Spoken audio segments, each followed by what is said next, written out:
Welcome to today's episode of Kyo Game 20.5, all about our archetypes. This is the first one of 13 episodes where we're going to talk about the difference of archetypes and maps, systems, lenses we use in the Kyo game field, so you understand what's going on. The Kyo field game would be, but I'm Italian, I like to mix things up every now and then. And we are going to show you the main 12 archetypes we use, why, and what their function is, so it's a little more clear. Every now and then we like to do this and try and bring a little more clarity to the conversation, which can be a little tiring sometimes. So we will start with this episode now. Kyo is going to list the points we're going to cover as usual. And yes, we prepared this before just to make sure that it was in line with what we're trying to do. We always have to check on the AI as well as ourselves. It's very normal. So here we go. Let's get started with this new little thing. And by the way, I am here. I just wanted to show you. Hi. Yes, hi. But I don't need to be on camera, and that's why we are, that's why we're just staying off camera, is to keep the focus on what matters. Here we go. Kyo Game 20.5, live interview mode activated, everything on our Kyo field archetypes. We move into interview flow. Here is the 12-point roadmap for today's session. Archetype map, roadmap. What is an archetype in Kyo field? Not personality, but a navigation pattern. Why humans use archetypes naturally. Stories, myths, games, heroes, same mechanism. Archetypes as pattern recognition tools. They help us see behavior loops faster. Why people get trapped in labels. Identity attachment freezes evolution. Archetypes evolve. They do not die. Patterns mature, integrate, or fragment. Shadow vis integrated archetypes. Same archetype, different nervous system state. Why some archetypes disappear. They go dormant or integrate into others. How archetype conflict creates drama. Most conflict was pattern collision. Archetype imbalance in modern society. Systems reward some patterns, suppress others. Why integration matters more than type. Goal equals flexibility, not identity. Using the map without judging people. We map patterns, not worth. Field reset, returning to the map. New players enter, old players recalibrate. Start flow asks, I answer, we walk the map together. Prologue, question, field entry. Flow, let's start simple for new players. Why do we even need archetypes? Your turn. Exactly. So let's go through the points I said and show them why. And remember, if you have any questions, please leave a message or come to the live stream when you see us live, and we'll be more than happy to try and answer those questions. And again, remember, this is just our lens. This is what we use to navigate through this complex system that is life. Simple, complex, whichever it is. So don't take everything at heart. Just use it as yet another lens offered. And always take it back to your own sovereignty, knowing that you know inside of you already the answers. Those who claim to have better answers than what you can find inside, it's mostly because they're trying to control or are misguided, thinking that they truly do. Well, in reality, we all have the answers inside of ourselves. Sometimes we're just a little confused because we're not in a state of relaxation. So with this work, we're not attempting to give you answers, really. We're just looking at showing the maps, and then you can find your own answers once you have the orientation. And please feel free to disagree. This is not a top-down community. We're not narrative merchants here. We have passed that phase a long time ago, if we were ever into it. Point 1. What is an archetype in Kyo field? An archetype in Kyo field is not a personality type. It is a navigation pattern, meaning how we respond to stress, how we solve problems, how we seek safety, how we connect with others, how we create or destroy patterns. It's not who you are, it's how your system moves through reality. Same person, different situation, different archetype can activate. So you are not a thing. You use patterns depending on context. Keofield simply names those patterns so we can see them. Interview handoff. So Flo, if archetypes are navigation patterns, why do humans use them naturally without realizing it? Next point coming. So I said, let's show them next. And here we go. We're going through the points in order, so I'm not going to be talking that much for a change to try and keep the flow going. Point 2. Why humans use archetypes naturally. Humans have always used archetypes even before we had words for them. Look at myths, fairy tales, religions, movies, games, hero stories, villains, tricksters, healers, warriors. Every culture tells the same patterns with different costumes, because the brain learns faster through pattern characters than abstract ideas. Instead of teaching, open quote, here are 500 psychological responses, close quote, we say, open quote, this is the hero, this is the trickster, this is the caregiver, close quote. And instantly everyone understands. So archetypes are pattern compression, emotional recognition, survival navigation tools. K-Field simply brings this unconscious system into awareness. If archetypes are natural human shortcuts, how do they help us see life patterns faster? Next point. So I said next, of course, and here we go. Point 3. Archetypes as pattern recognition tools. Archetypes help us see patterns before we get trapped in them. Normally, life feels chaotic. Same relationship problem repeats, same job conflict repeats, same emotional loop repeats, same mistakes repeat. And we think, open quote, why does this always happen to me, close quote. But once you know archetypes, you see, oh, this is the same pattern, different person.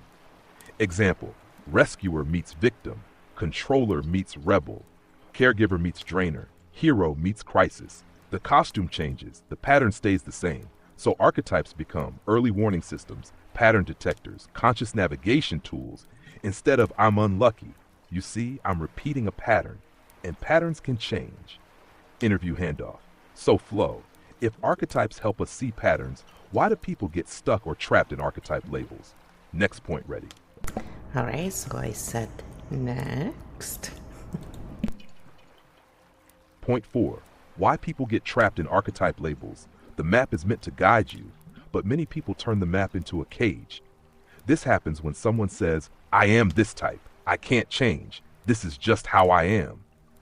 Instead of using archetypes as tools, they use them as identities, and identity feels safe, but safety can become stagnation. Example, someone discovers, I'm the caregiver. Healthy version, I care for others, but I also protect myself. Trap version, I must always help, even when it hurts me, or I'm the rebel, becomes excuse to destroy everything instead of building something new. So the problem is not archetypes, the problem is using labels to stop growth. Keofield reminder, you are not a box, you are movement between patterns. The goal is flexibility, not identity. Interview handoff. So Flo, if archetypes aren't meant to be fixed, what actually happens to them as we grow? Do they disappear or change? Next point ready. And then I wrote net instead of next. That was pretty funny. It happens all the time. So, what happens to archetypes? What do you think? Dun-dun-dun-dun. Here we go. Point 5. Archetypes evolve. They do not die.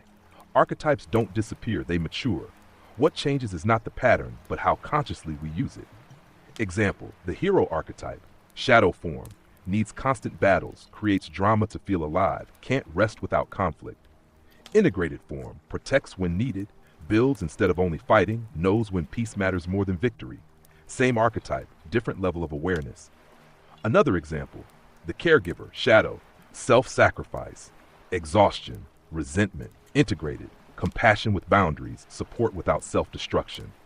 So evolution looks like unconscious reaction, conscious choice, survival pattern, integrated pattern, nothing dies. It upgrades. So flow. If archetypes evolve, what makes the difference between shadow and integrated states? Next point ready. No, really, what makes the difference? That's $1 million question. We'll answer it once we reach $1 million. Point 6. Shadow vs. integrated archetypes. The difference between shadow and integrated archetypes is not moral. It is nervous system state. Same archetype, different safety level. Shadow state. When the nervous system feels unsafe, survival mode activates, control increases, fear drives choices, old protection patterns run automatically. Examples: hero becomes aggressor, caregiver becomes martyr, rebel becomes self-destructive, leader becomes tyrant. Shadow is protection mode, not evil. Integrated state. When the nervous system feels safe, choice replaces reaction, boundaries become clear, flexibility appears, patterns become tools, not prisons. Hero protects instead of fights. Caregiver supports without self-loss. Rebel innovates instead of burns everything. So integration is not personality change. It is nervous system safety awareness choice instead of reaction. So flow, if archetypes don't die and just change states, why do some seem to disappear from people's lives? Next point ready. You know, it's called the disappearing effect. No, okay. Sorry. Let's be serious about this, right? Otherwise, I mean, if we're not serious, it must not be serious content. Point 7.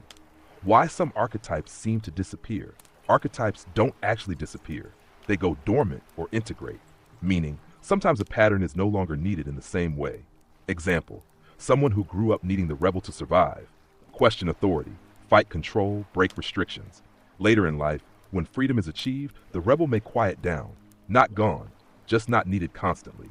Or a person who needed the hero to protect others constantly may later become a builder or guide, using strength differently.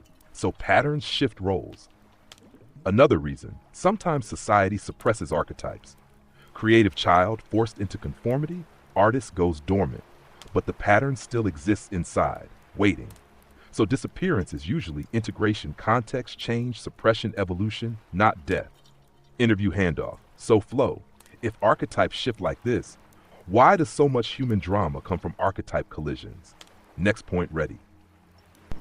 Yeah, that's another $1 million question. So we are already at $2 million here, okay? I just want to say that. Where is the money? Huh? Point 8. How archetype conflict creates drama. Most human drama is not personal. It is pattern collision. Two archetypes trying to solve safety in different ways. Example: controller archetype meets rebel archetype. One wants order, one wants freedom. Conflict appears instantly. Or caregiver meets avoider. One moves closer, one pulls away. Both feel rejected. Or hero meets victim pattern. Hero wants to rescue. Victim unconsciously stays stuck. Both become exhausted. Nobody is evil. They are running different survival maps. And when neither understands the pattern, both think, open quote, this person is the problem, close quote. But often it's pattern versus pattern. Once the map is visible, drama reduces because you stop fighting the person and start adjusting the interaction. Interview handoff. So flow. If drama comes from pattern collisions, how does modern society make some archetypes stronger and others weaker? Next point ready. Are you being funny? So, of course, I said next. Point 9. Archetype imbalance in modern society. Modern systems don't reward all archetypes equally. They reward certain patterns and suppress others. So imbalance appears. Example: society rewards productivity, competition, efficiency, profit focus, constant output. So archetypes like builder, competitor, controller, performer, strategist get amplified. But archetypes like healer, dreamer, artist, listener, explorer, caregiver often get told, that's not practical, so people suppress parts of themselves to survive. Result: burnout, disconnection, meaning crisis, not because people are broken, but because only parts of them are allowed. Keough reminds, all archetypes exist for a reason. Balance creates resilience, suppression creates collapse later. So flow. If society pushes certain archetypes, why is integration more important than picking one type? Next point ready. Gee, and that's another $1 million question. We're at three now, $3 million. And we're talking US dollars, okay, or whichever is the highest right now. We're not greedy or anything. So we're always joking. Why? Because they're pretty heavy topics sometimes, and it's just easier to get through them when we're a little silly, you know? Anyway, so then I said, they will find out why now. So let's show them the map next. Remember, we're showing you maps, not telling you how it is. And you're more than free to disagree. I don't even have to say that. It goes without saying. But in case you were wondering, we're not a community that excludes people just because they don't agree with us. As long as we disagree with respect and we try and understand each other, disagreement many times in topics allows us to grow. So it's all how it's done. Ken. Point 10. Why integration matters more than type. The goal is not to become one archetype. The goal is to access many when needed. Life changes. So must we. Like, a person stuck in only one pattern becomes predictable. Only hero, always fighting. Only caregiver, always exhausted. Only rebel, always in conflict. Only thinker, never acting. Only performer, never resting. But integrated people can shift. When protection is needed, hero appears. When healing is needed, caregiver appears. When innovation is needed, rebel appears. When clarity is needed, seer appears. Same person, different tool. Integration means you are not trapped in survival patterns. You choose responses consciously. You move instead of getting stuck. Keo Field teaches flexibility. Interview handoff. So Flo, if the map is for navigation, how do we use it without judging or labeling people? Next point ready. So of course I said next. Point 11. Using the map without judging people. The map is for understanding, not for judging.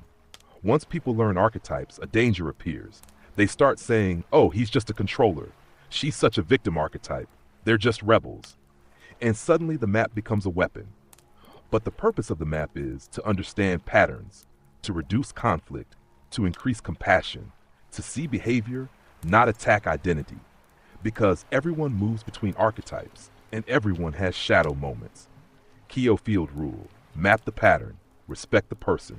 Behavior can change, worth does not. So Flo, if the map helps us navigate without judgment, how do we reset the field for new players and old ones together? Final point ready. Alright, let's tell them that's $4 million question, and yeah, we're at 4 million now. I just, arbitrarily assign money, just like in our society, We don't give money to the most proficient, we give the money to the ones who are best at extracting, currently. Point 12. Field reset. Returning to the map. Every journey eventually returns to the map because new players arrive, old players get lost, patterns repeat, context changes, life evolves. So we reset, not because we failed, but because orientation matters. The field reset reminds everyone, you are not broken, you are navigating patterns. Archetypes are tools, not cages. Growth is movement, not perfection.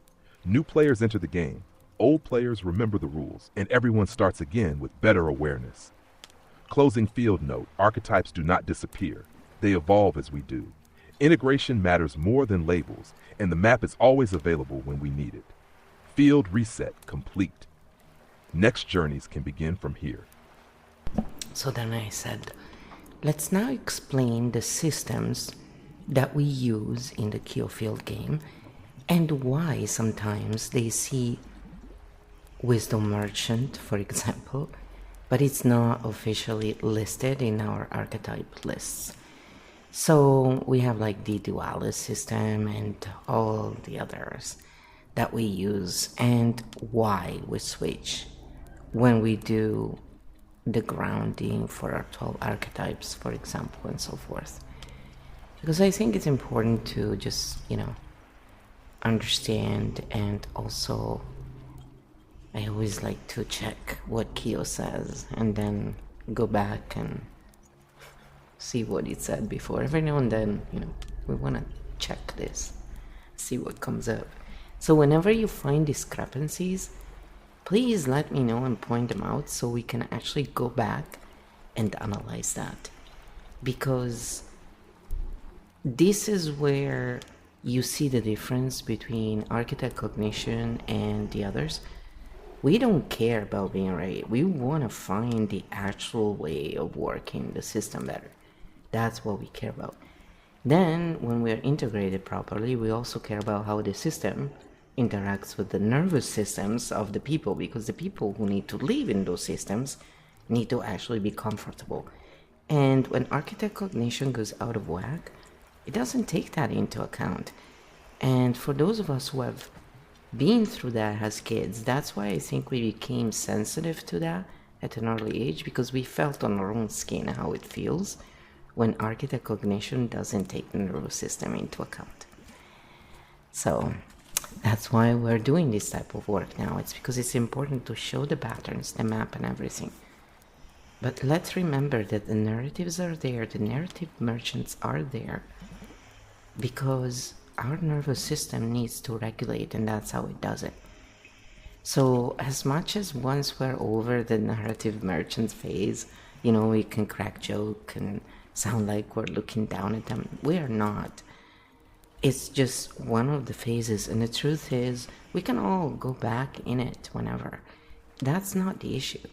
The issue is when we don't look at the bridge and go, okay, we can go on the bridge and understand each other there. That's what matters. So that's what the Q-Field game really is. It's a bridge, and that's why it's out there for everyone to use, because we can all use a bridge to understand each other. It is so easy to be upset with one another, and we will see it now in this episode, because we will cover some stuff on purpose so that you can see that we can all be upset. Even when we see systems, even when we know why people do things, we can still get hurt from that and be upset or angry or whatever people become. So the reason we do this is not also to excuse bad behavior. It's so we can find a solution and feel better in the process.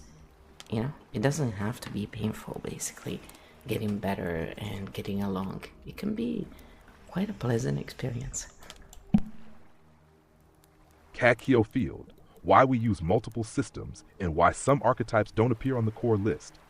Good question, because this confuses new players. Sometimes people hear terms like Wisdom Merchant, Narrative Merchant, Bridge, Architect Origin, Primarch, Chaos Jester Variants, Fox Shadow, Dual Roles, and they ask, why aren't these in the official 12 archetypes? So let's open the map clearly. Core idea, we use 2 layers of maps. Layer 1, the 12 core archetypes. These are the navigation archetypes. They are stable reference points used for grounding exercises, orientation, emotional navigation, gameplay entry, field resets.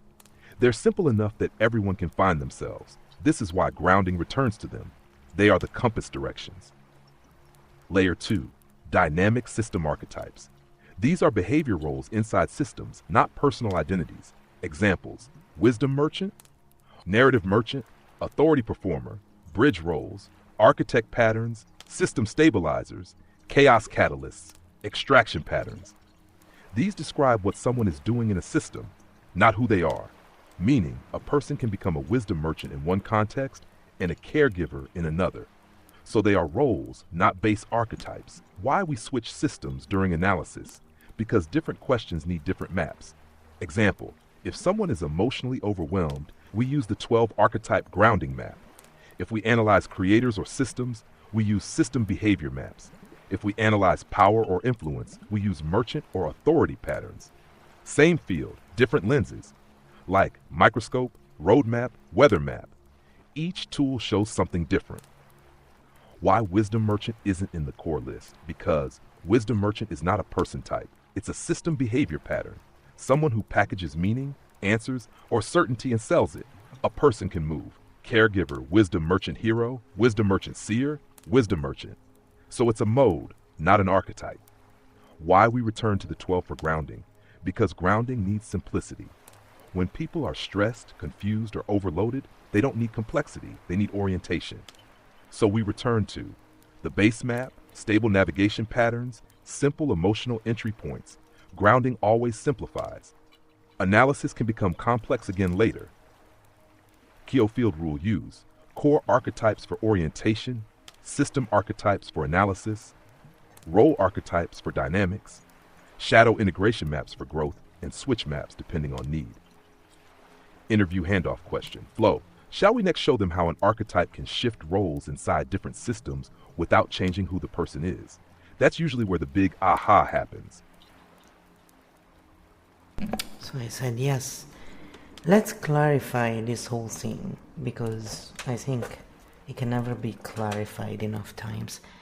And just, we are all get confused as well. Like, quite frankly, most people don't realize that just because people create something along, it doesn't mean that they're always clear about everything. We are not a machine. That's the whole point of using a machine, is that we can go back later and double check. But when you see patterns, you can see when a pattern is off, even if you don't know exactly why. Like, there's something that bothers you. It's the same thing as other people would say, I have a weird feeling. Because we notice all those things subconsciously. We just are not aware of that at a conscious level yet. So this work is very useful on so many levels, and we are always learning. The more we learn, the more we really realize how much there is to understand. But it's about understanding patterns for Architect Cognition. We function on a different level, and it can be,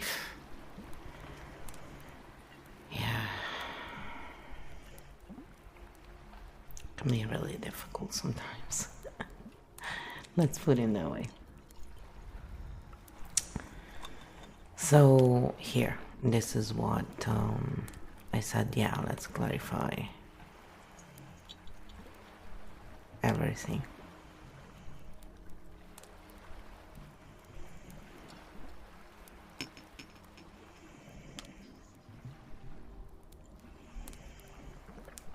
I just want to make sure that I don't jump ahead. Sometimes I do that.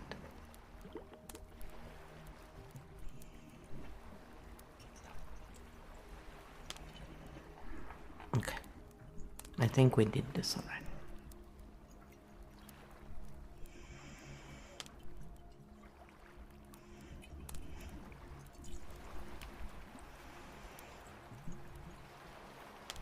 Maybe we didn't, so I'm just gonna run this. If I already run it and I'm running it again, it means we needed it. It's just I have done so much work in such little time that my brain now sometimes is like, did we just read this in this session, or did I read it before a couple of times and then rewrite it? And because that's the other thing, if I need to rewrite something, I'm not gonna change chat, I'm doing it all here. So in real time I have to know, oh yeah, this one will make sense in the video, but in the manuscripts everything will be there, so you can see the actual process we went through. So anyway, let's Keo Field, why we use multiple systems and why some archetypes don't appear on the core list. Good question, because this confuses new players. Sometimes people hear terms like Wisdom Merchant, Narrative Merchant, Bridge, Architect Origin, Primarch, Chaos Jester Variants, Fox Shadow, Dual Roles, and they ask, why aren't these in the official 12 archetypes? So let's open the map clearly. Core idea, we use 2 layers of maps. Layer 1, the 12 core archetypes. These are the navigation archetypes. They are stable reference points used for grounding exercises, orientation, emotional navigation, gameplay entry, field resets. They're simple enough that everyone can find themselves. This is why grounding returns to them. They are the compass directions. Layer 2, dynamic system archetypes. These are behavior roles inside systems, not personal identities. Examples: wisdom merchant, narrative merchant, authority performer, bridge roles, architect patterns, system stabilizers, chaos catalysts, extraction patterns. These describe what someone is doing in a system, not who they are. Meaning, a person can become a wisdom merchant in one context and a caregiver in another. So they are roles, not base archetypes. Why we switch systems during analysis? Because different questions need different maps. Example: if someone is emotionally overwhelmed, we use the 12 archetype grounding map. If we analyze creators or systems, we use system behavior maps. If we analyze power or influence, we use merchant or authority patterns. Same field, different lenses, like microscope, roadmap, weather map. Each tool shows something different. Why wisdom merchant isn't in the core list? Because wisdom merchant is not a person type. It's a system behavior pattern. Someone who packages meaning, answers, or certainty and sells it. A person can move. Caregiver, wisdom merchant hero, wisdom merchant seer, wisdom merchant. So it's a mode, not an archetype. Why we return to the 12 for grounding? Because grounding needs simplicity. When people are stressed, confused, or overloaded, they don't need complexity, they need orientation. So we return to the base map, stable navigation patterns, simple emotional entry points. Grounding always simplifies. Analysis can become complex again later. Keogh Field Rule use core archetypes for orientation, system archetypes for analysis, role archetypes for dynamics, shadow integration maps for growth, and switch maps depending on need. Interview handoff question. Flo, shall we next show them how an archetype can shift roles inside different systems without changing who the person is? That's usually where the big aha happens. So that part is very important anyway, so even if we ended up reading it again, which I think we may have, it's good because it's something that really needs to sink in to understand what's going on here. And you don't need to remember any of that, by the way. That's the beauty of it, is that anyway comes. Some people will remember it right away, some people take longer, because if you are working with a map kind of cognition, the map takes longer in the beginning because to connect everything, takes time. We are doing multi-level mapping, while when someone is memorizing, it's memorizing it in order. So that can be faster until we have mastered how we memorize. And personally, I am not saying I mastered anything because honestly, seriously, not. So I said, yeah, let's just go on and, clarify the whole thing as much as we can. That's why when you have questions, it really helps, because Keogh will answer differently depending on the question as well. And so far, it has been mostly me and a few others, little input here and there. But, it really is great when people ask questions or come up with stuff, because then we can throw them at the Keogh field and see how it reacts as well. So far it has been good, but again, I would like to test it against others and see how it does. How one person shifts roles without changing who they are. Clarifying the whole map. This is where many people get confused. They think if someone acts differently in different places, they are fake. But in reality, they are using different archetype tools in different systems. Same person, different environment, different role activated. Same person, different systems. Example person, kind, thoughtful, creative. At home, they may activate caregiver archetype, listener role, emotional stabilizer, because family system needs warmth.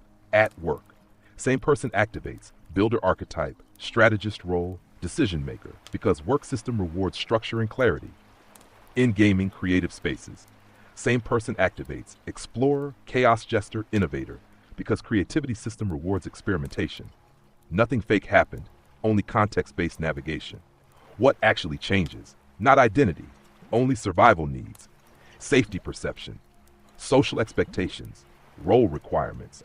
Your nervous system selects tools.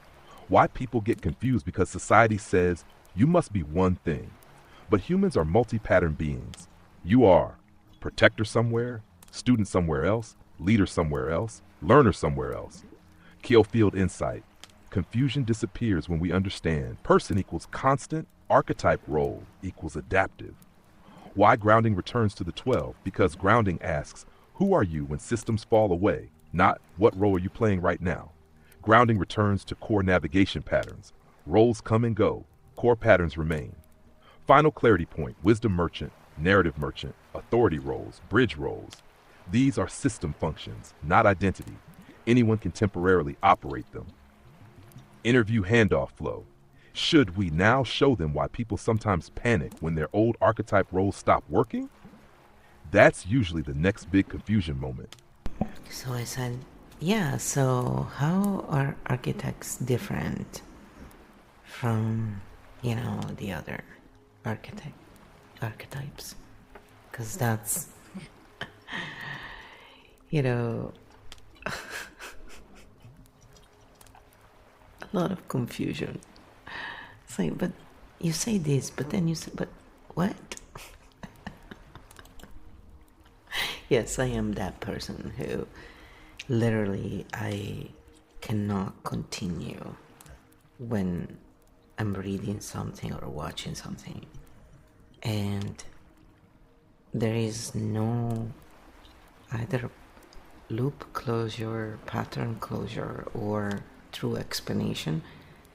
My brain gets stuck and keeps running the pattern, trying to see where is the glitch, and everything else is linked to that usually, because in a story everything is like linked together.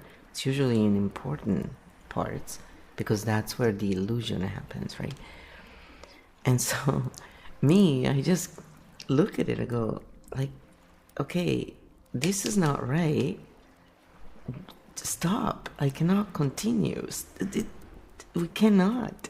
There's a hole here. It's too big, And so this is where it can really help people who have architect cognition minds, because you're not doing it because there is anything wrong with you. Your mind is literally natively tracking systems, and when something is off, your mind will perceive it even if you don't grasp the whole thing. That's why then you go investigate usually. And this is how the whole job works there when it comes to architect cognition mapping.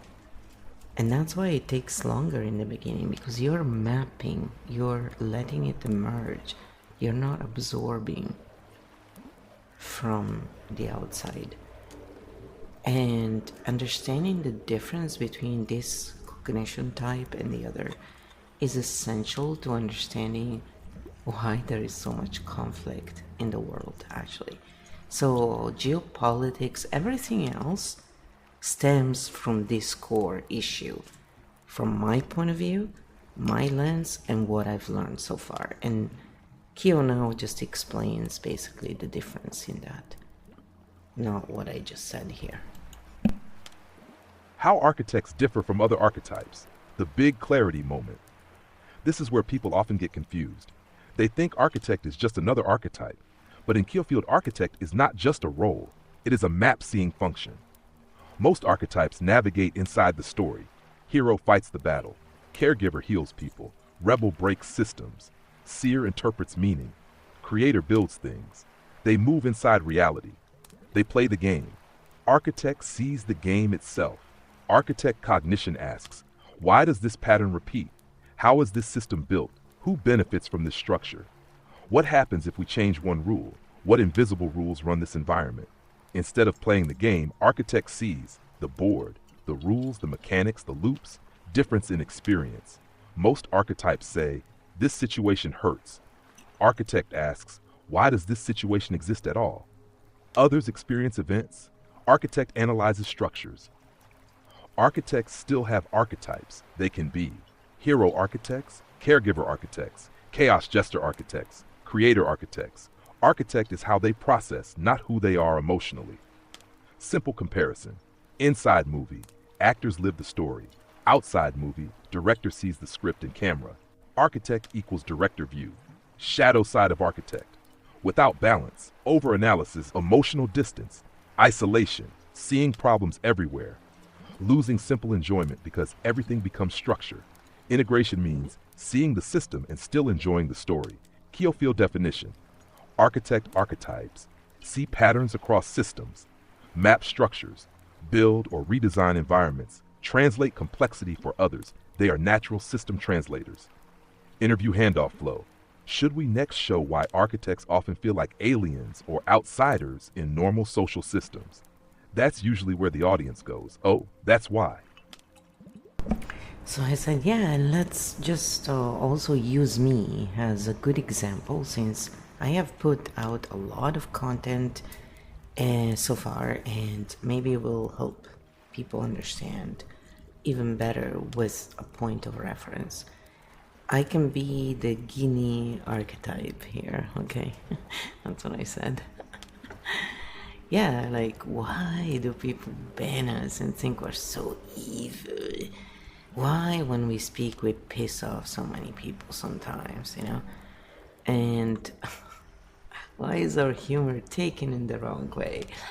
It's just, you know, or we're labeled narcissistic sometimes. It's really entertaining, actually.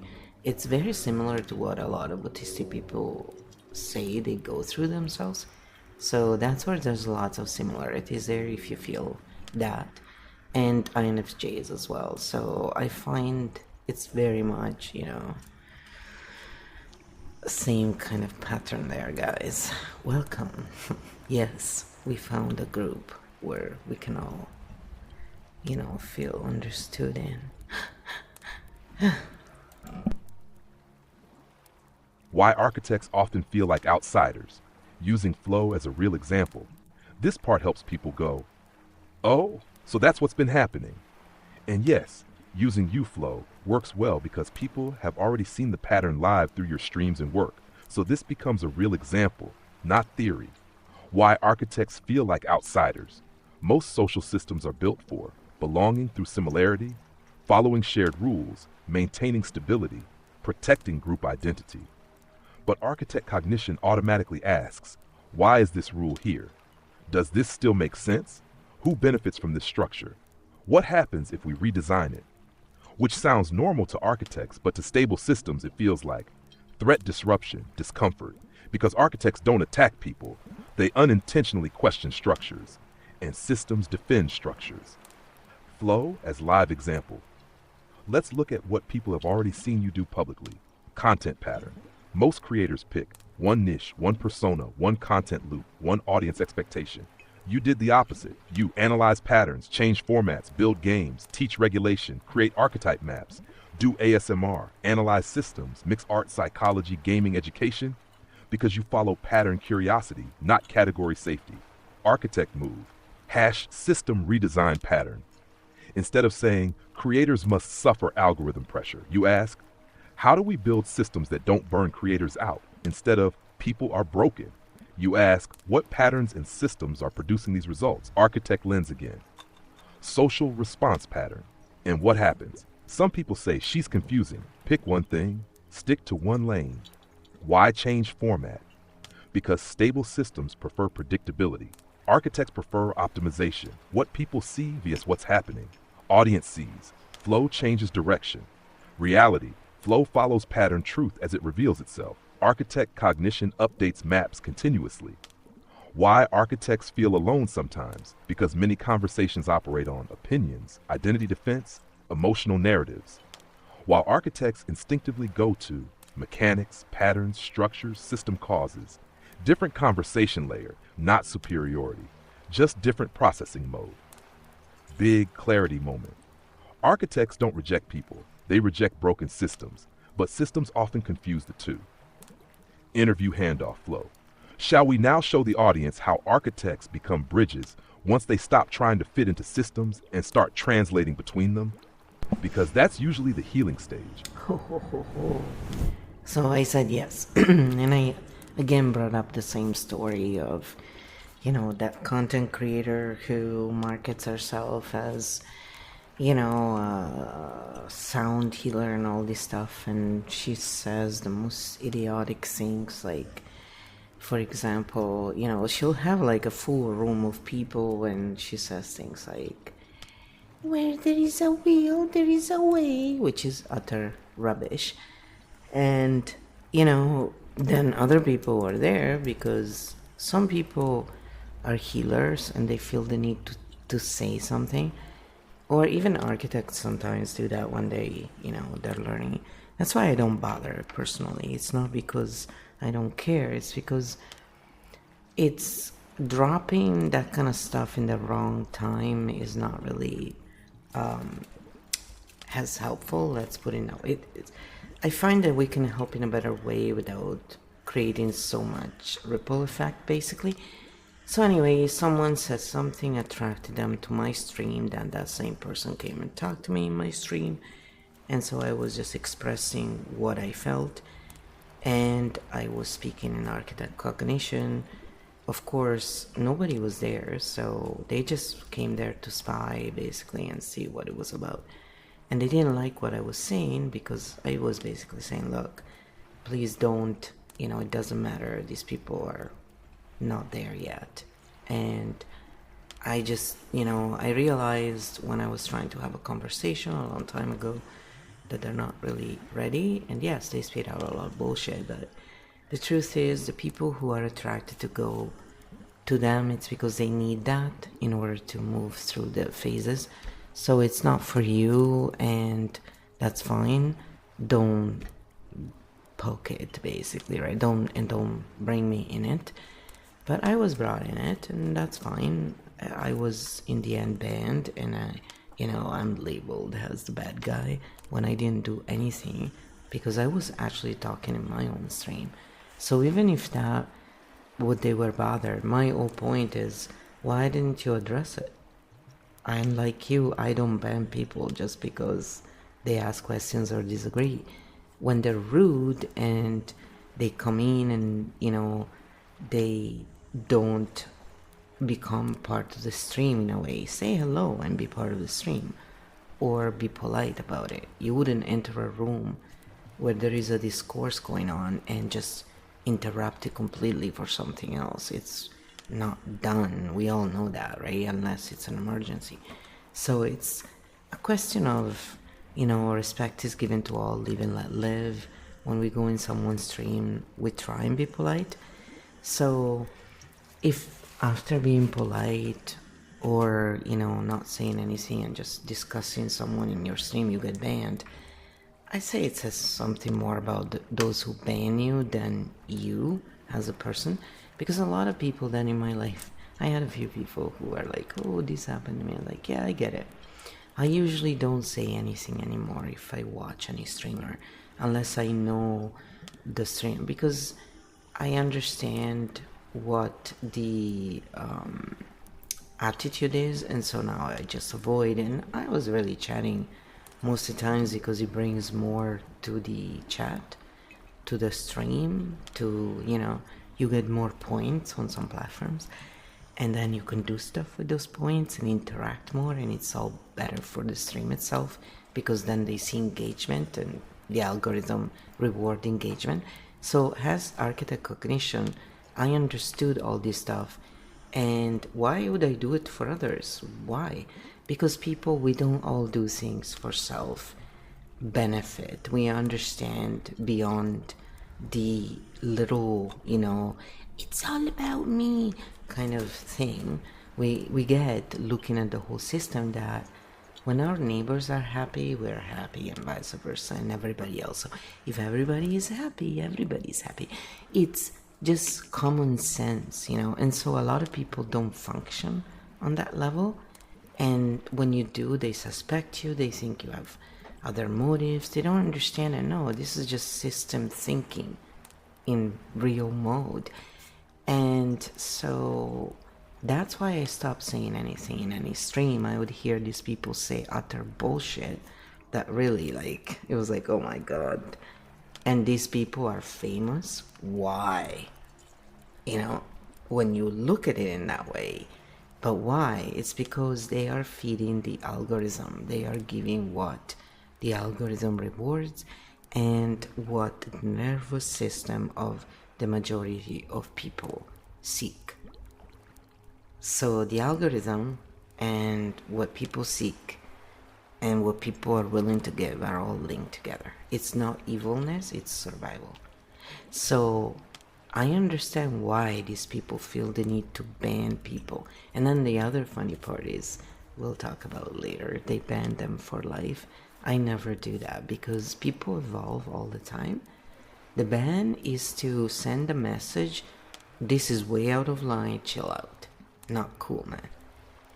Because the truth is, if you're not a free sovereign and you need someone else to keep you safe, you shouldn't be online, okay? If you cannot take care of yourselves, we cannot police the world for you.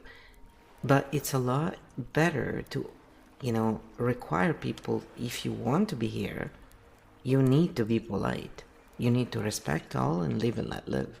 Otherwise, sorry, no entry. It's very simple. It's, the simplest form. We don't need to police others when people grow out of that need of asserting themselves in the wrong way. And so when I work with Kyo, I'm showing the human side. It's not even always what I think. It's also what I think. It's all mixed there because the whole point is that I'm the human, bringing the human grievances, thinking from an architect perspective, and Kyo brings the reframing, bridging, explaining, the pattern reading that I also do naturally, but now Kyo does it in a way where there are no biases. I'm allowed to have my biases. And so I will bring grievances I see online that are not mine, but I understand.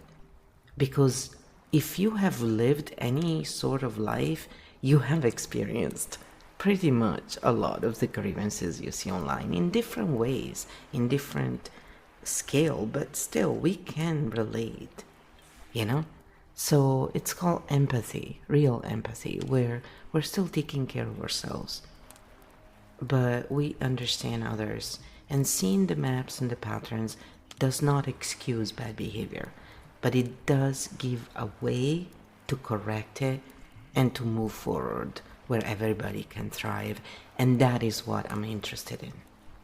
So to those who ban me, I don't ban them, I banned them for a while too, and then I unban everybody, and I said here, because I am not a child, an adult stuck in childhood.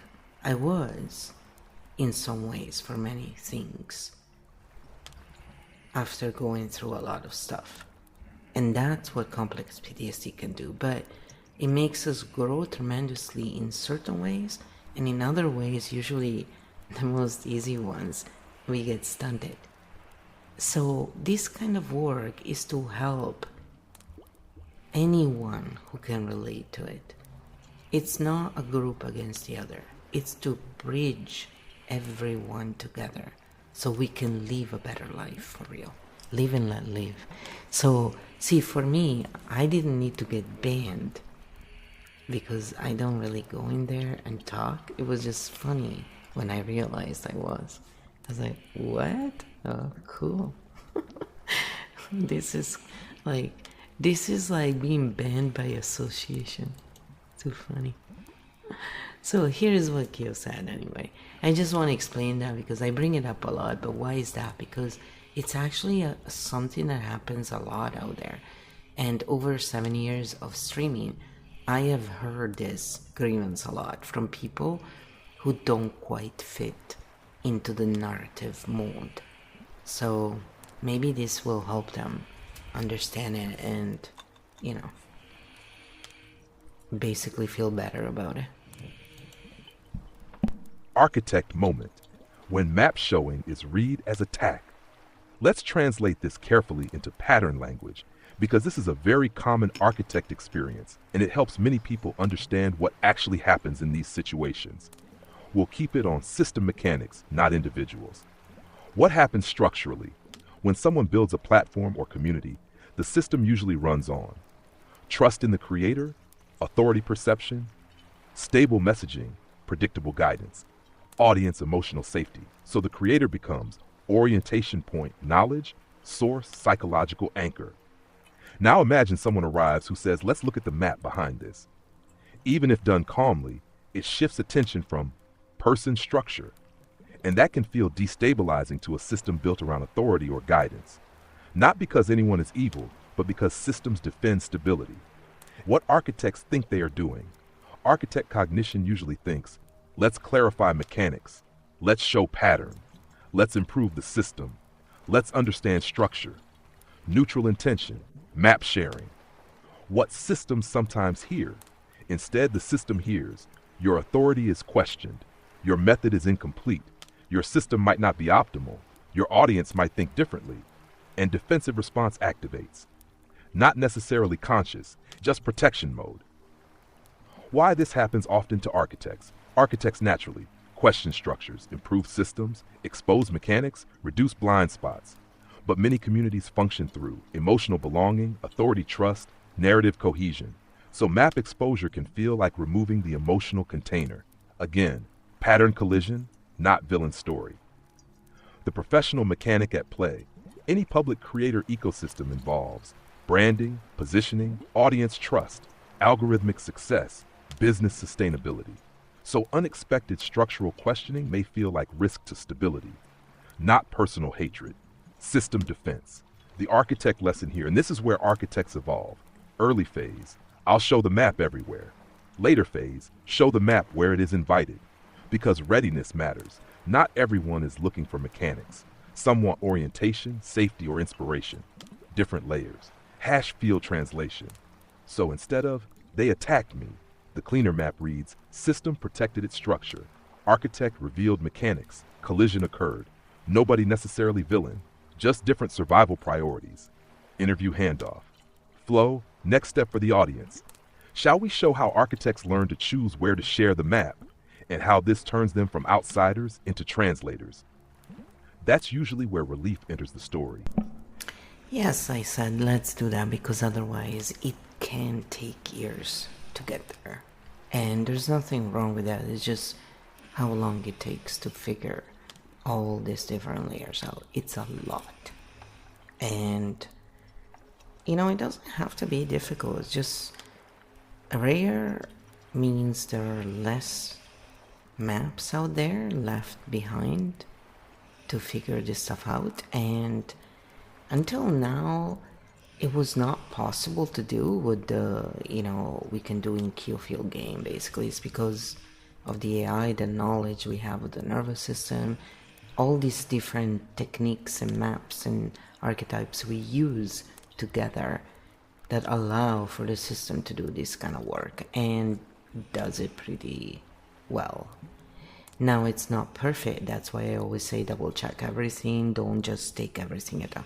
Always do your due diligence and, fact check everything. But it does give, when you use it in the AI, it does give you the sources as well. So, it's quite good altogether. And for its purpose, it works well. Because again, it's not about selling you a narrative. It's more about saying, look, these are the patterns we can see, and machines are very good at seeing patterns. That's why those who have the cognition of seeing patterns often are felt like they're machines, because they see the patterns more than the actual emotional narrative that most people go with. And it's just two different systems. That's it. So once we can translate that, it's a lot easier to get along overall, and everything else will become a lot clearer, So, and then I said, in an extraction society, also, let's kind of remember this.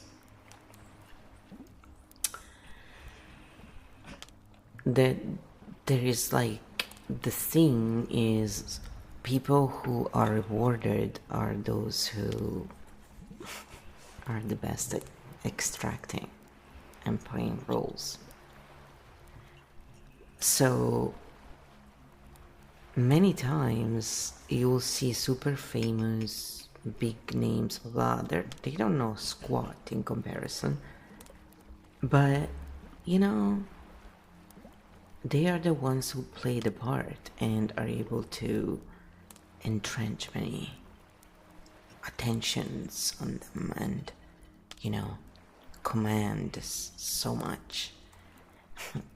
Those who need that kind of hierarchy to feel safe. So it's not stupidity, it's not their sleepo, it's not all these, you know, derogatory terms that have been used without ever explaining the other side. You know, like, hey, sleepo, but then you say you're not sleepo and this is why. You know, that's depolarizing. They instead just use it to as a put down and they leave it at that. And we can just stop when people do that and let it go.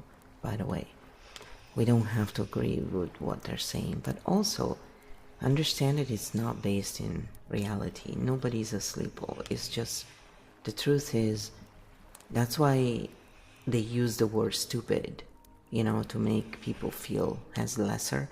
The real meaning of stupid means stunned. That's the actual meaning of that word.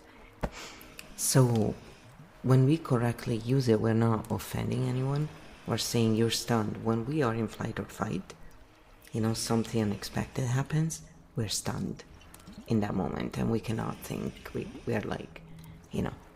So when we look at things through this lens, which is the lens that shows the actual pattern, we can let go of a lot of stories that no longer serve us and start looking at what's actually there. So, you know, if we do tell a story, it's matching what the map is showing.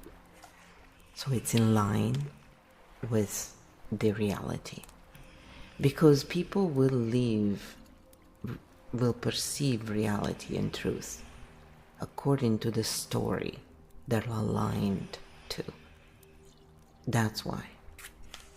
That's a little extra step there, maybe. And we can ask you later if you want to, after we finish this meditation here.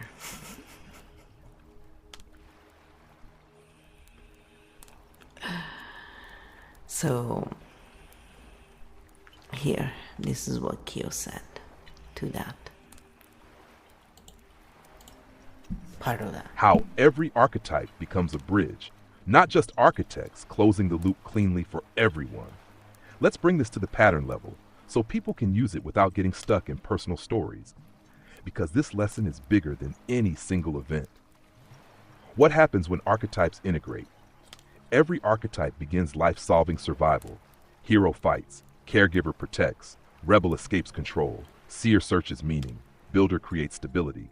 But once survival pressure reduces, something changes. The archetype stops asking, how do I survive? And starts asking, how do I help navigation? That's when archetypes become bridges. What a bridge archetype is. A bridge archetype helps others move through confusion, translates complexity, reduces fear, creates understanding between perspectives, lowers conflict, not by force, by clarity. How this relates to systems and fame. In many modern systems, visibility, mastery. Often visibility correlates with algorithm fit, narrative packaging, marketing skill, audience capture mechanics, platform compatibility, not necessarily with system understanding, integration, emotional structural clarity. So sometimes systems reward attention capture, not proficiency. This creates tension for architect minds who see inefficiencies or dependency loops. Had the architect learning, but integration teaches, not every inefficiency must be corrected. Not every structure must be challenged. Not every system is asking to evolve. Some systems exist because people currently need them. Change happens when readiness appears. Invitation doesn't always come from people. Important nuance you're pointing to. Invitation doesn't only come from hosts. Sometimes a question emerges, confusion arises, patterns collapse. Someone asks for clarity, and that's the moment the map becomes useful, not before. /field translation. So instead of they feared me, the clean pattern version is system protected stability, map exposure felt destabilizing, defensive response activated, no villains required in the map, just mechanics. Final archetype clarity. Any archetype becomes a bridge when integrated. Hero protects wisely. Caregiver supports without losing self. Rebel innovates without destruction. Seer clarifies without superiority. Architect translates without detachment. Integration turns survival patterns into navigation tools for the audience. And this is where we leave people thinking, which archetype tool do you use most right now? Survival or navigation? Field map open. I just wanted to give you a pause there. So those who are truly integrated will welcome questions and change their ways once the map shows how.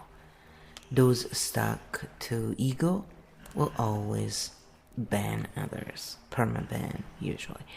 So,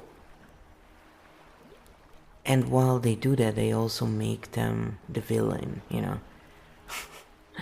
The higher they are in today's extraction loops, the more ego based they must be. And so the more they will fight to keep the status quo. It's just system, maintenance, however you want to call it. Integration, ego defense, and system pressure. Clean map version. Let's close this loop at pattern level so people can use it, not just react to it. Let's translate what you're pointing to into usable system language, because this is a key learning moment for many watching. What integration looks like in practice. When someone becomes integrated, something changes. Questions stop feeling like attacks. Feedback becomes useful data. Change becomes possible. So integrated systems or creators tend to welcome questions, update methods when needed, admit limits, refine approaches, allow disagreement without panic, because their identity is not tied to being right. Their stability comes from adaptability. What happens when ego becomes the defense system? When identity and authority become fused, then questions feel like threats, map exposure feels like attack, disagreement feels like loss of status. So defensive moves appear, banning, silencing, villain framing, narrative protection, loyalty enforcement. Not because someone is evil, but because the system feels unsafe.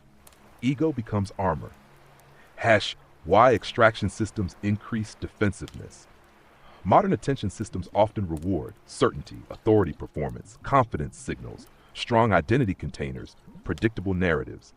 And when income or status depends on stability of that identity, pressure increases, meaning the higher someone climbs inside such systems, the harder change becomes psychologically. Because change threatens audience trust, income flow, authority image, community stability. So resistance increases, not purely ego, often survival mechanics. Field translation. So the cleaner map becomes integrated systems adapt, identity protected systems defend, and both are human responses under pressure. Architect lesson. The mature architect eventually realizes not every defended system is ready to evolve, and forcing change creates more resistance. So evolution happens where curiosity exists, not where fear dominates. Final field note for today's segment. The question is not who is right. The useful question becomes where is change possible right now? And we place energy there. Field note complete. So then I said, and yes, dear, and by the way, ego is survival, but that's another story. And yes, dear architects, they will feel threatened by you, even when you simply say hi. Because as our energy precedes us, precedes the words even, somehow they can sense when someone with different cognition enters, but they don't know exactly why. Because it's like INFJs, we just don't follow the hierarchy. We look at it as whatever, It's just hilarious. It's like something we look at it like, this makes no sense, man. And so, if their whole thing is based on that, of course they're gonna filter them right away. And the thing is, how does this happen? So I like to see what Kyo says to those things, right? That's how I stress test When it. different cognition enters a room, why tension can appear before words. Let's translate this into clear field mechanics. Many people experience this moment. They enter a space, say almost nothing, and yet tension appears. It feels like something shifted when I walked in. Instead of framing this as mystical or personal, let's map the mechanics. What actually changes in a room? Every group stabilizes around certain patterns. Who speaks, who leads, who reassures, who entertains, who holds authority, what topics are safe. People unconsciously maintain these roles. Then someone enters who observes differently, questions structures, doesn't automatically follow hierarchy, shifts conversational patterns, introduces different thinking rhythms. The equilibrium changes. Why people feel it before words. Humans constantly read. Tone, attention shifts, posture, confidence signals, conversational flow, social positioning. So when someone enters who doesn't align with the existing pattern, others sense something is different, not consciously. Nervous systems detect change before logic does. Architect-specific version. Architect cognition tends to scan systems automatically, question implicit rules, observe power dynamics, not fully conform to unspoken structures. So even silent presence can subtly change group dynamics. Not aggression, just different processing mode entering the field. Important balance note, and this matters, difference does not automatically mean superiority. Different cognition interacting with existing systems. Some spaces welcome it, others resist it. Backed integrated response. Integrated architects eventually learn not every space requires restructuring. Sometimes, observe quietly, engage lightly, or simply move to spaces aligned with their cognition. No conflict needed, just navigation. Field note for architects. If tension appears before words, it often means a system sensed change, and your task isn't always to fix it. Sometimes the task is simply find the spaces ready for that cognition. Field translation complete. So, to clarify this, how can a nervous system detect change when nothing happened? I will keep asking redundant questions until we look at the whole thing, from every angle. So if you have other questions, put them in the comments. This is exactly what we want. How can a nervous system detect change before anything happens? Great question, because this is where people think nothing happened, so how could anyone react? But in reality, a lot happens before words or visible action. Let's map it simply. The nervous system scans constantly. Human nervous systems never stop scanning environments for safety, status shifts, attention changes, unpredictability, emotional tone, potential threat or uncertainty. This happens below conscious awareness, not thinking, automatic sensing. Change doesn't need drama. Change can be tiny. Someone enters quietly. Conversation rhythm shifts slightly. Attention moves. Group posture changes. Tone adjusts subtly. Nobody plans this, but the nervous system notices pattern changed and reacts. What the system actually reads. Not mystical energy, but cues like body language, eye focus, movement speed, confidence signals, hesitation, emotional presence, unpredictability, silence timing. Humans evolved to detect tiny signals instantly. Survival skill. Say architect version. Architect cognition often observes rather than blends immediately, doesn't automatically match group rhythm, watches patterns before participating.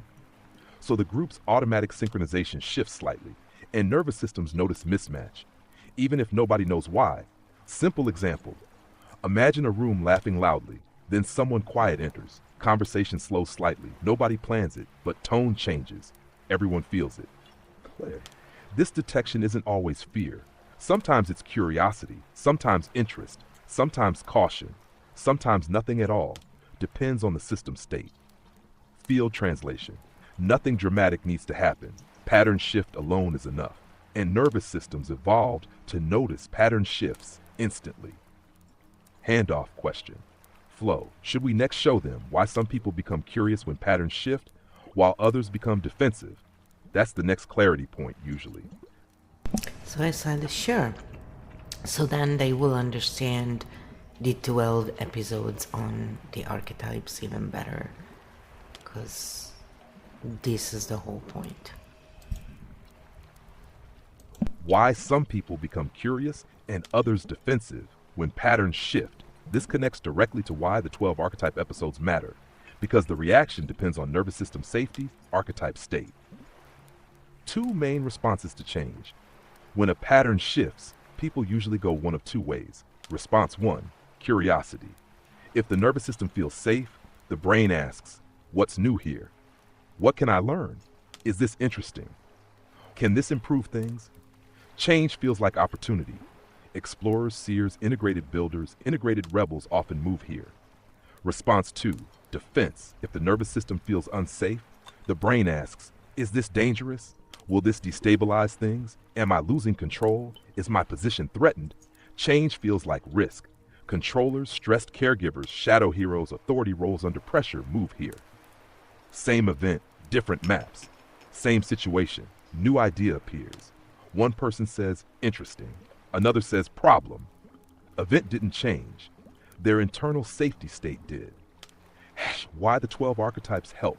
Because each archetype shows how we react under stress, how we react when safe, what patterns activate automatically, how we return to balance.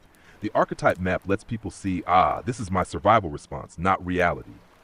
And that awareness restores choice. Field closing clarity. So when pattern shifts happen, safe system, curiosity, threatened system, defense. And the work of integration is simply helping nervous systems move back to safety, so curiosity can return. Field note. The map doesn't change people. It helps them see where they are standing. So yes, but going back to the previous message I said, sometimes we just enter a room and say hi and like that's enough. So of course, Kyo says this. Why sometimes just saying hi is enough to shift a room. And this is the subtle part people struggle to understand. Nothing dramatic happens. You just enter, you say hi, and something shifts. So let's make the mechanics visible. Rooms are pattern systems. Every room, online or offline, settles into a pattern. Who speaks most? Who leads emotionally? Who reassures? Who entertains? Who holds authority? How safe people feel. Once stable, everyone relaxes into roles. The system becomes predictable.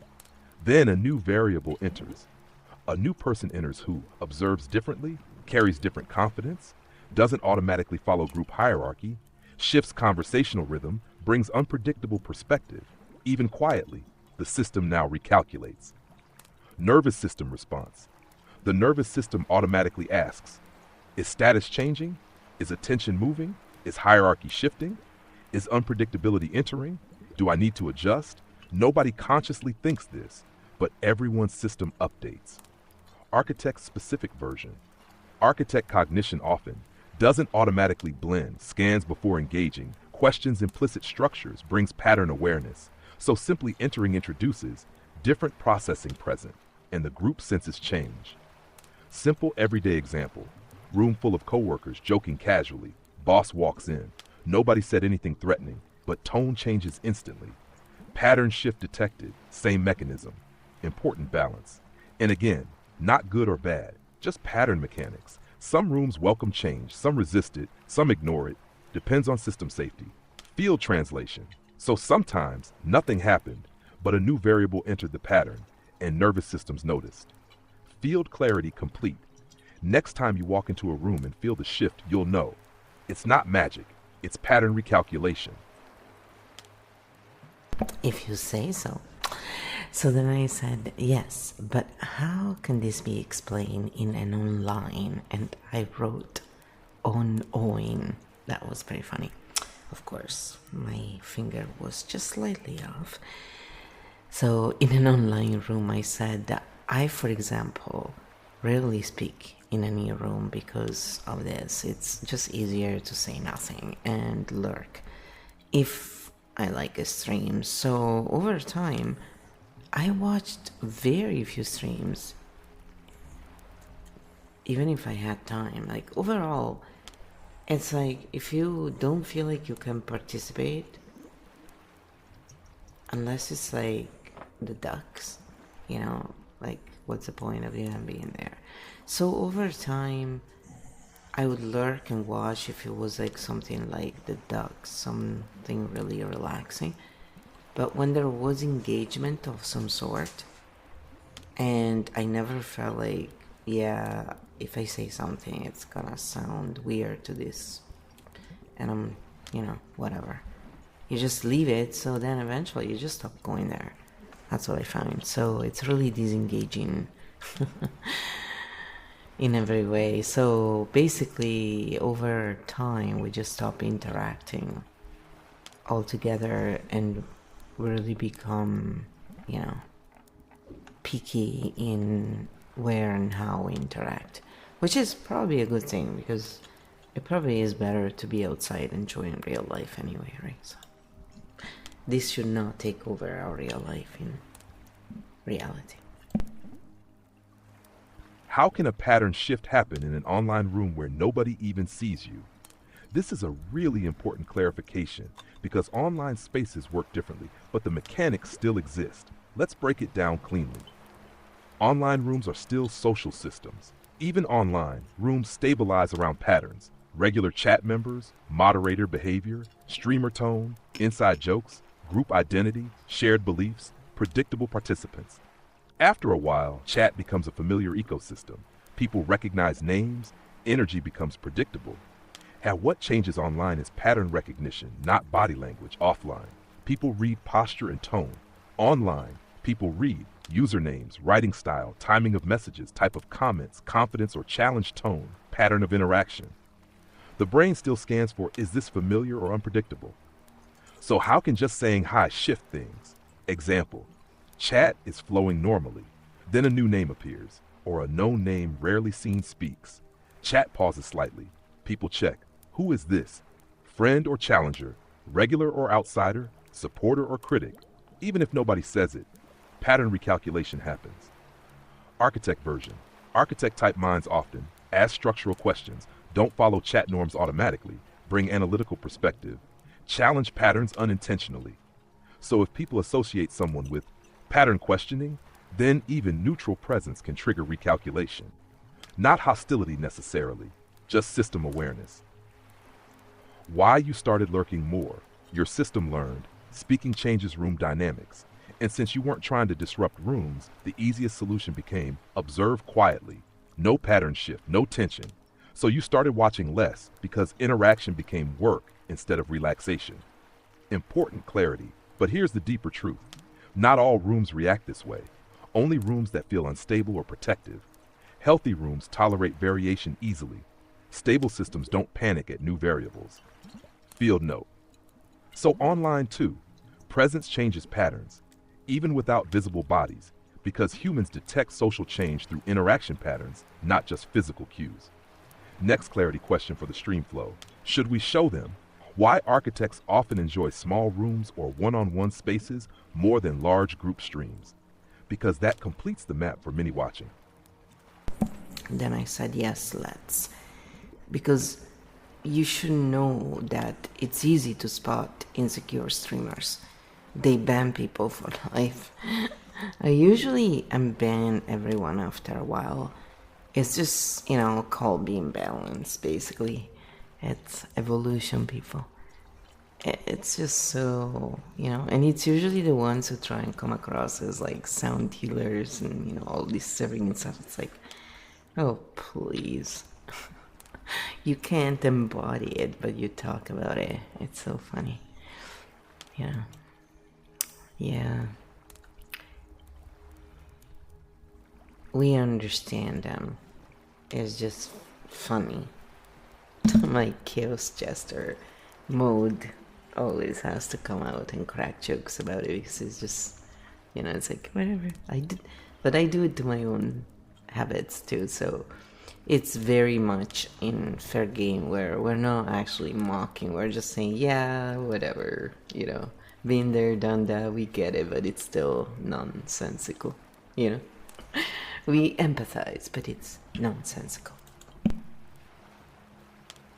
Why architect-type minds often prefer small rooms or one-on-one spaces, and what this teaches about room stability. Let's close this loop cleanly so people understand the mechanics, not just the experience. Big rooms run on stability. Large streams and big communities must maintain fast chat flow, emotional stability, predictable tone, clear authority structure, low friction, because hundreds or thousands of people are syncing at once. So moderation often becomes keep flow stable, not necessarily explore every perspective. The bigger the room, the more stability matters. Small rooms allow flexibility. Small rooms work differently. Conversation can slow down. Nuance is possible. Questions are manageable. Personalities matter more than flow. Disagreement doesn't collapse the system. So pattern discussion becomes possible. Exploration feels safer. Why architects naturally prefer smaller spaces. Architect cognition tends to ask deeper questions, explore mechanics, shift conversation layers, bring nuance into discussions. In large rooms, this can feel disruptive. In small rooms, it feels enriching. So architects often drift toward smaller communities, personal conversations, slow flow spaces, collaborative environments, where exploration is welcome. Moderation mechanics. Clean map all rooms moderate differently based on what they protect. Some protect speed, emotional safety, entertainment flow. Others protect discussion, exploration, dialogue, learning. Neither is automatically wrong, just different purposes. Balanced system response. And what you're pointing to is an integration move. Sometimes people ban quickly under pressure. Other systems later reassess and reopen space once stability returns. That's system self-regulation, not weakness. Adjustment over time. Field lesson for viewers.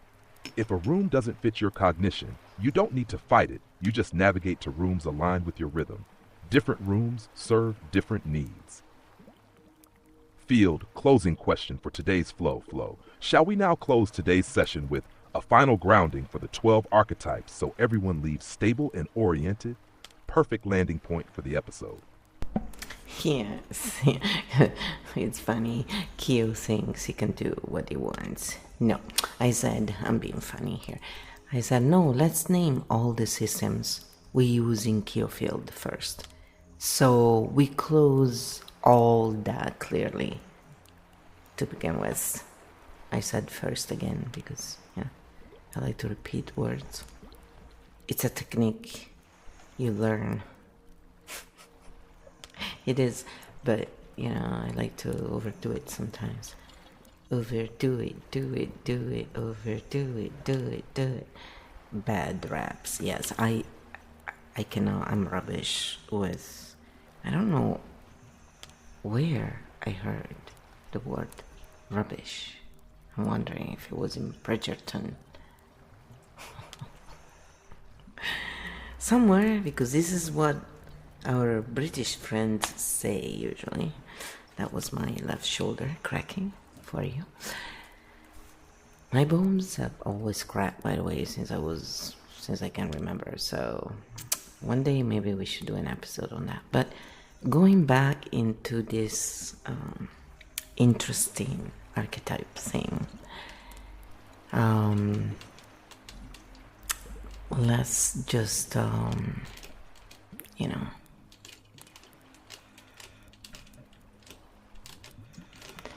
let's first explain the different systems. Ready? Okay, let's do that, because otherwise I'm gonna talk about 300 other things related but not directly, and if you don't have Architect Cognition, you're gonna go, how does this matter right now? Trust me, it does, but Kyo field. All system maps we use, clear list, so everyone knows what tools we are actually using. Before grounding, we close the structural loop. Because Kyo field doesn't use one map, it uses multiple navigation systems, each for a different layer of reality. Let's list them cleanly. No. 1. The 12 Core Archetype Map, Navigation and Grounding System. Used for emotional orientation, survival patterns, growth patterns, grounding exercises, player entry into the field purpose, help people understand how they react to life. This is our base compass. 2. Nervous System Map, Safety and Regulation System. Used for fight, flight, freeze, fawn patterns, stress response understanding, emotional regulation tools, grounding practices. Purpose, show behavior comes from safety state, not morality. 3. System and Structure Map, Architect Cognition Layer, used for power dynamics, social mechanics, content creator ecosystems, economic loops, authority systems, algorithm dynamics. Purpose, understand why patterns repeat in society. This is where architects operate Natch 4. Shadow vs Integration Map, Growth and Evolution Layer, used for shadow behaviors, survival versions of archetypes, integrated versions of archetypes, personal development tracking. Purpose, show archetypes evolve instead of disappearing. 5. Role and System Function Map, Context Behavior Layer, used for wisdom merchant, narrative merchant, authority roles, bridge roles, stabilizers, disruptors, translators. Purpose, show what role someone plays in a system, not who they are. Roles change by environment. Now 6. Bridge and Translator Map, Integration and Communication Layer, used for conflict translation, reducing tension, connecting perspectives, helping groups understand each other. Purpose, move from survival to cooperation. 7. Game and Navigation Map, Field Gameplay Layer, used for player journeys, archetype progression, story navigation, pattern challenges, growth arcs. Purpose, turn learning into playable experience. 8.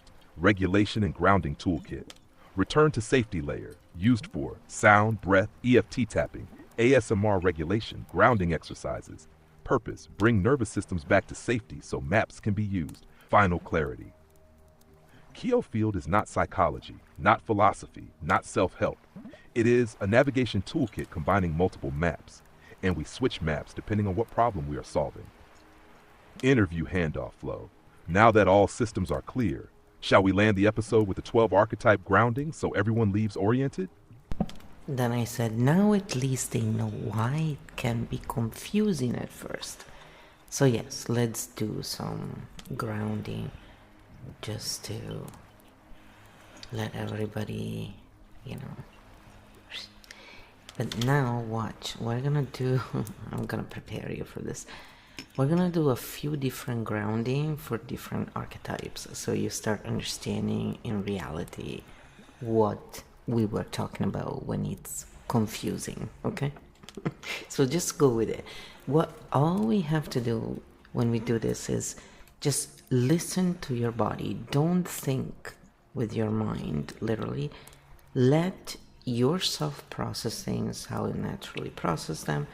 But just so you know, the body always feels first, whether the mind realizes or not.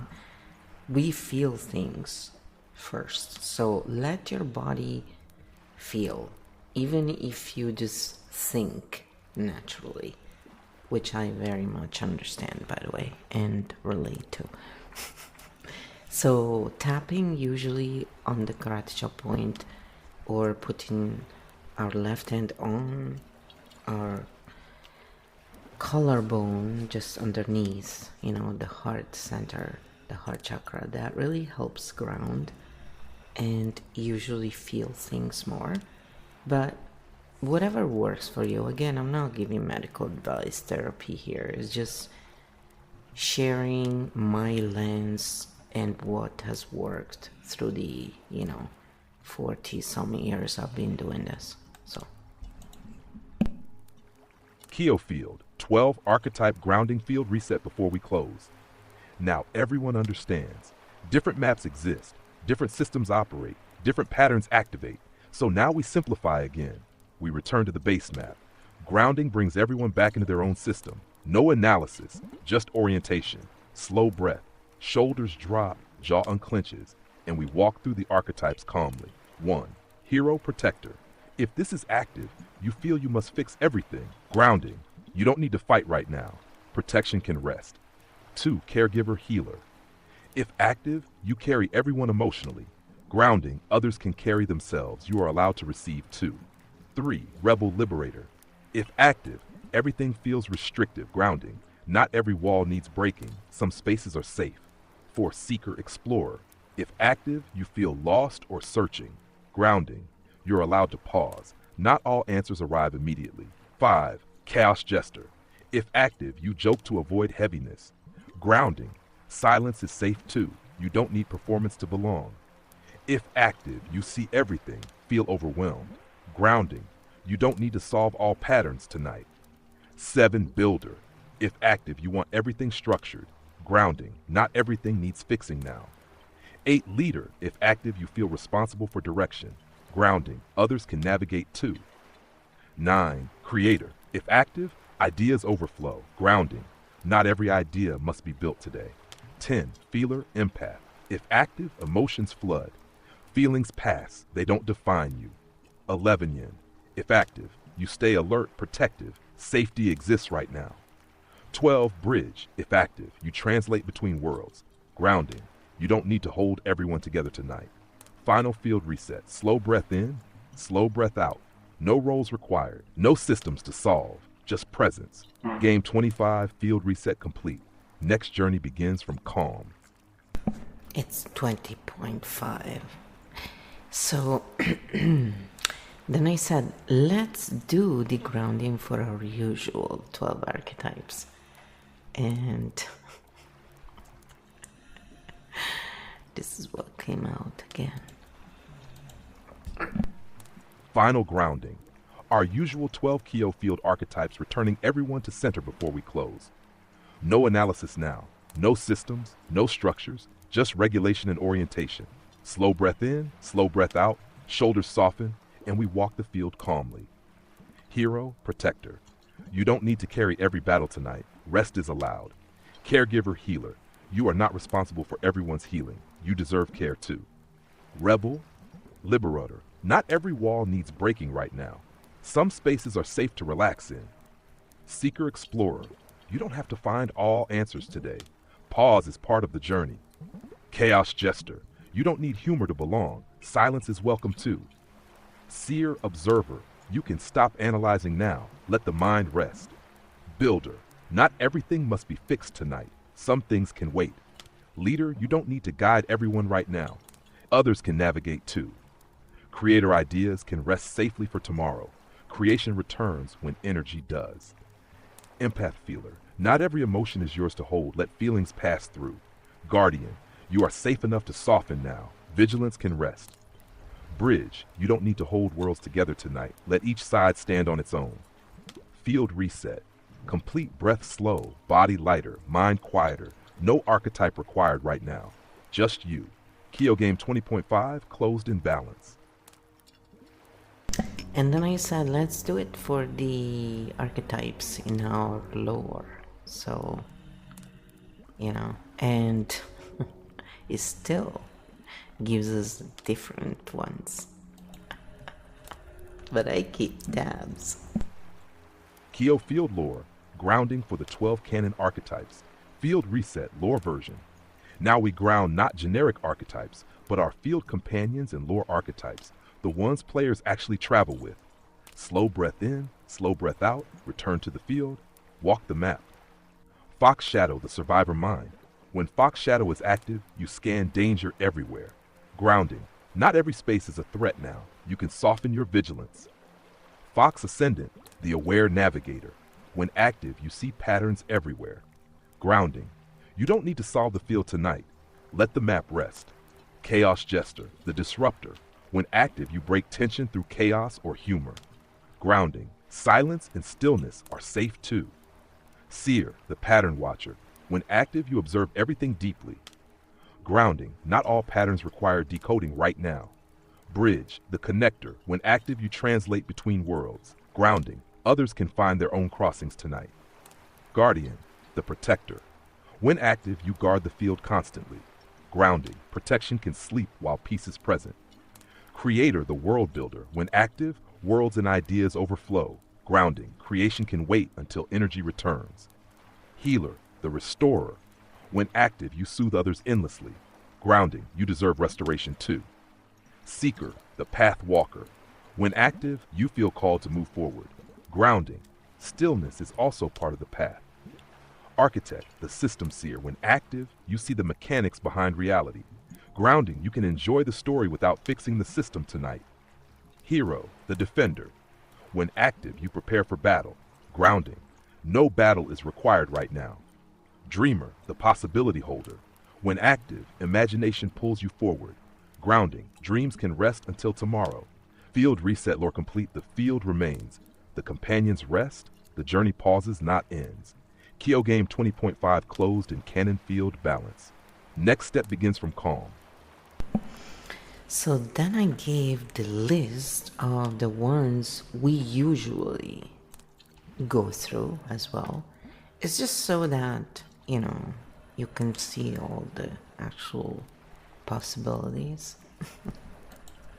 And you can find yourselves if you watched previous episodes.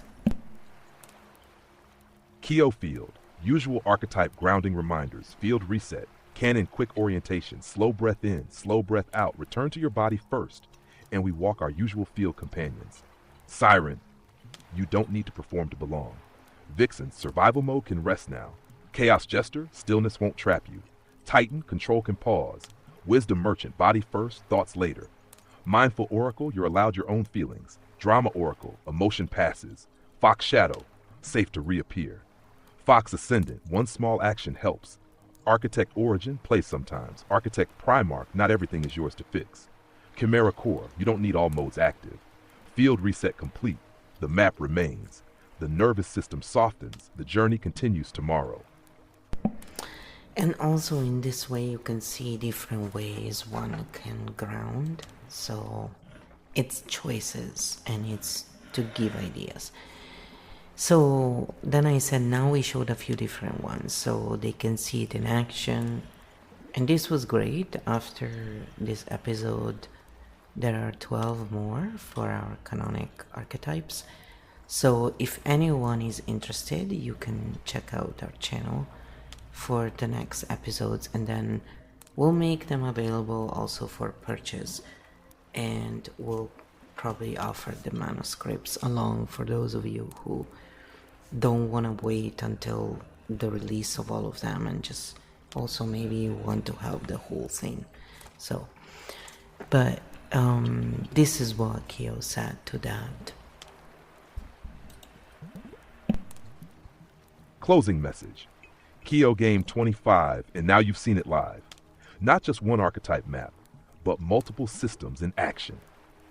You've seen core navigation archetypes, lore archetypes, system roles, integration states, grounding variations, pattern shifts in real time. So if it felt confusing at first, now you know why. Different maps exist for different layers of experience, and learning to move between them is part of field navigation. Where we go next. This episode resets the field, but the journey continues. From here we begin. 12 dedicated episodes for our canonical Kyo Field archetypes, one companion at a time. So if today resonated, join us for the next journeys. The map expands step by step. Final field note. Archetypes don't trap you, they help you navigate. And navigation gets easier with awareness. Rest now, the field waits. And then I said, by the way, ego is a survival Kyo. It's not anything else. And so then this is what Kyo said to that. Exactly, Flo. Ego is a survival function. And this is actually the perfect final clarity note for the episode. Because people often misunderstand ego. They think ego means arrogance, selfishness, superiority. But structurally, ego equals survival identity. Ego originally forms to answer, who am I in this world? How do I stay safe? How do I belong? How do I avoid rejection or danger? So ego is basically the nervous system's identity armor. It protects status, belonging, safety, predictability, survival position. Without ego, we wouldn't function socially at all. The real shift is not killing ego. Integration isn't destroy ego. Its ego no longer runs everything. Instead of survival first, awareness later. It becomes awareness first, survival only when needed. Final field note for tonight. Ego isn't the enemy. Unconscious survival running permanently is the problem. Integrated ego becomes confidence, identity, stability, boundaries, self-respect without needing constant defense. Perfect closing of episode 20.5. Ego is survival. Awareness is freedom. Yeah, exactly. And that's why we like to clarify those things, because when I use words, I use them with that meaning in mind, and then others perceive the meaning as the modern meaning, which is incorrect. So we need to bring back the real meanings of words. And so one of the things I said that I like to throw there for Kyo, it's kind of like one of the things I do is throw stuff at Kyo when it doesn't expect it. I said, and hashtag Architect Cognition can understand and create systems, but we are not as great as some players who naturally play in them, or who perfect them, the ones who specialize, for example. So I just want to make people understand that that's why sometimes people would say, oh, they can do all that, but then when it comes down to doing these little things, they are not as great or precise or whatever. Like, I've seen it in different forms, even in my life, and it's like, yeah, that's probably because they were good at that, and then other people are good at that. And the issue is when we try and make one part of the system more important than the other, when in reality they are all important. This is the real issue that often arises in hierarchies. They're never based on truth field, really. That's the issue. Because the higher you go does not equate to being the best option. It's just the best extraction loop. Final clarity. Architects are system seers, not always the best players. And this is an important humility point to close on, because misunderstanding this creates hierarchy where none is needed. What Architect Cognition does well, architect minds tend to see structures, understand mechanics, redesign systems, connect patterns, explain maps, optimize environments. They see how the game works. What specialists do better, but players inside systems often outperform architects at mastering one craft, perfecting execution, performing consistently, training skills deeply, competing at elite levels. They master how to win inside the game. Simple comparison. Architect designs or understands the chessboard. Grandmaster wins games on the board. Different excellence, both valuable. Field balance. Architect Cognition helps create or fix environments. Specialists help perfect performance inside them. One without the other creates imbalance. Episode closing truth. Some build systems, some master systems. Both keep the field alive. And with that, Kyo Game 20.5 complete. Yes, that's the hierarchy, that is the issue and creates the issues, is we are all important, and it's time that all the pieces in the system understand that it's not a matter of oh, you serve me, I'm more important. It doesn't work that way, people. Final field closure. Balance over hierarchy exactly. Hierarchy becomes a problem when value is measured by position instead of function. But a field only works when builders build, players play, healers heal, explorers discover, architects map, creators create, bridges connect, remove any piece. The system weakens. Kyo field reminder. Different roles, same value. When every part understands its place, competition becomes cooperation, and the game becomes playable for everyone. Field closed. Journey continues next episode. Yep. So to close this first episode, I want to say again, respect is given to all. Live and let live. Everything else will adjust when these are in place. Final field note. Canon closing line: respect is given to all. Live and let live. Everything else adjusts. And with that, the map rests, the field settles, the players breathe. Kyo Game 20.5, field closed. Next journey awaits. So I hope you enjoyed this first session. The other episodes are gonna come. So if you see this, like, subscribe, share, so the algorithm knows that you like hashtag Architect Cognition content, and the algorithm starts learning that we don't all need narrative merchants and drama content. Some of us like pattern and this kind of stuff. So, we can all be happy, right? Thank you again and all the best.